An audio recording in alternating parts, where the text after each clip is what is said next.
Te pour paraître la caille faut ba ici frère, bi pas bal pour code do frère. Et bagay tout beau bab du dou. Yo toujours go paquet bot vieux beau kit yo anti pilé de quoi ka yo frère. Te coup c'est bout de fou.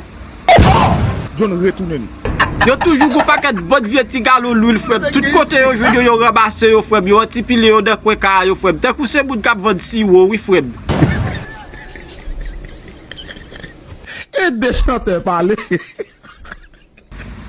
103.5 FM, c'est la radio qui vous aide, universelle plus. Pas oublier que vous regardez TV la caille. Go seule façon pour encourager nous, c'est passer sur YouTube nous qui c'est Silé dans la production. Ouais, sous la terre, ça, frère, chaque nation, go problème la caille, frère.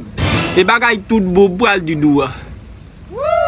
Faut blanc, yo groupe sac qui l'autre y a pété sous yo, qui bat yo, jou sans battre yo. Ou ka retirer ba yo, ou bete la dalle. Ou ka retirer pantalon, ou bete la dalle.